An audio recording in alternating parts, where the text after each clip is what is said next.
guys, just a quick update on our experiment that we did on planting our okra in December, starting it from seed in December and then setting it out a bit earlier than we normally would.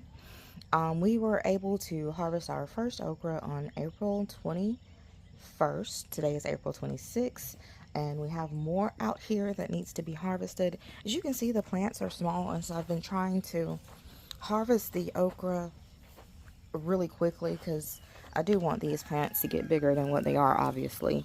But you can see there,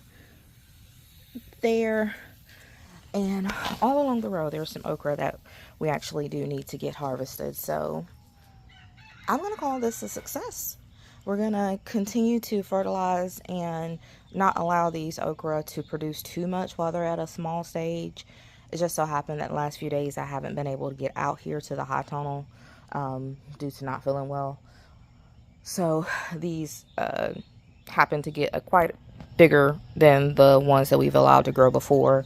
So I'm going to get those harvested. We're going to continue to fertilize and nurture these, and we're going to succession sow more okra on the opposite row, and that should give us more than enough to be able to share with our community this summer, but also to be able to store up for ourselves. So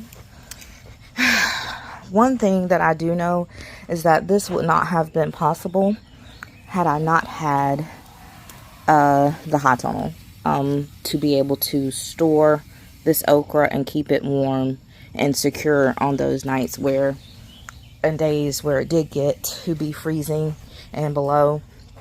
I think for it to be completely worth it, I would have need to sow a lot more than I did. In the future, if I do this again, I will sow probably double than what I did in the beginning. But it was an experiment, and now that I know, and now you know as well. All right, well, you have a good day. I just wanted to drop this video and just update you guys on our okra growing experiment. This is Sheena, Bainhomegardens. Have a good day and grow big from home.